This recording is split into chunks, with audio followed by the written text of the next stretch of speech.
Salut, bienvenue, nous sommes en 5e année.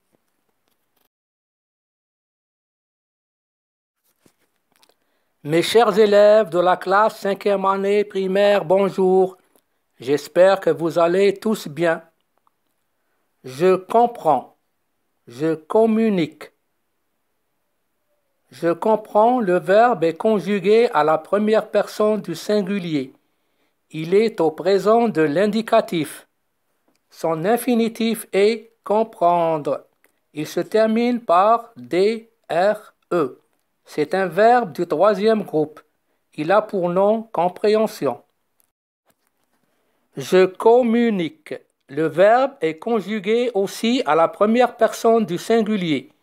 Il est au présent de l'indicatif. Son infinitif est communiquer. Il se termine par ER. C'est un verbe du premier groupe. Il a pour nom communication. 1. Écoute et répète. Puis mime avec ton camarade. Trouvez les verbes dans cette phrase. Je procède par élimination. Alors j'élimine les noms, les prépositions, les adverbes, les conjonctions, les déterminants, etc. Je relis la phrase encore une fois. Écoute et répète, puis mime avec ton camarade.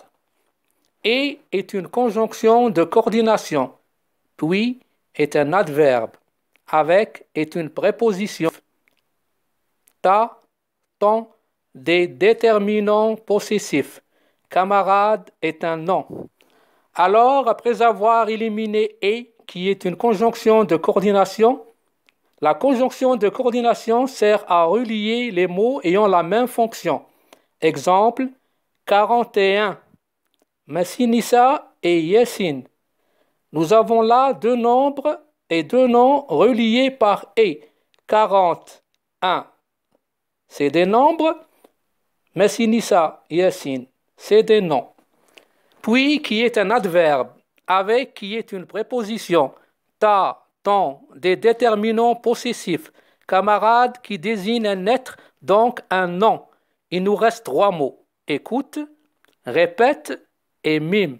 Donc ce sont des verbes, écouter, répéter et mimer. Écoute, il écoute de la musique. Regarde bien l'image, il y a 2 enfants. Un radio qui diffuse de la musique, les notes de musique, la clé de sol. Il y a 7 notes. Do, ré, mi, fa, sol, la, si, do. Regarde. Le maître montre du doigt la photo à regarder. Je décris l'image.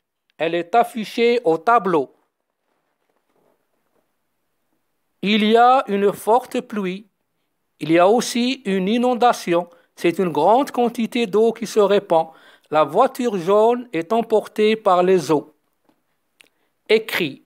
Dans cette image, la maîtresse demande à l'élève d'écrire. Souligne. Ici, la maîtresse demande à l'élève de souligner. Souligner veut dire tirer une ligne, un trait sous des mots qu'on veut signaler. Je ne comprends pas. La phrase est à la forme négative. La phrase négative est utilisée pour dire non. Non, je ne comprends pas. La phrase comprend la négation ne pas. Comprend ici, c'est contient, le verbe contenir. Les 2 éléments de la négation sont toujours séparés par le verbe ou l'auxiliaire. Pour mettre cette phrase à la forme affirmative, je supprime ne pas. Une phrase affirmative s'utilise pour dire oui. Oui, je comprends. Une phrase affirmative s'utilise pour dire oui. Oui, je comprends. Lis. La maîtresse demande à l'élève de lire. 2. Tu donnes une consigne. Ton camarade fait ce que tu dis. Consigne veut dire dans cette phrase instruction, directive ou ordre. Quelle est la définition du verbe mimer? Vous pouvez consulter le dictionnaire pour connaître le sens de ce verbe. Un conseil. Je vous conseille de consulter régulièrement le dictionnaire pour apprendre du vocabulaire. Un moment, j'ouvre mon dictionnaire pour chercher le verbe mimer. Les mots dans le dictionnaire sont classés par ordre alphabétique. Apprenez par cœur l'alphabet. Elle nous aidera à effectuer une recherche très facilement dans le dictionnaire. Comment chercher un mot dans un dictionnaire? Dans un dictionnaire de langue, les mots sont classés ou rangés par ordre alphabétique. Il est donc nécessaire de connaître l'orthographe ou la première lettre du mot pour commencer la recherche.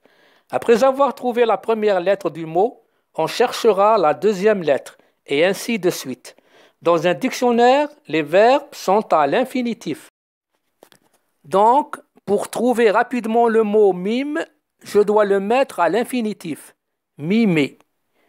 Je cherche la première lettre M, puis I, ensuite M, puis E et enfin R. J'ai trouvé. Mimer, exprimer ou reproduire par des gestes des jeux de physionomie sans le secours de la parole. Je vais vous donner un exemple concret pour bien comprendre le sens du verbe mimer. Tu mimes avec ton camarade de classe pour lui expliquer que tu ressens des douleurs à l'estomac. Tu mets ta main sur ton ventre et tu fais semblant de souffrir. Tu ne dois pas parler, exprime uniquement par des gestes. Ton camarade comprendra très vite que ton estomac est malade.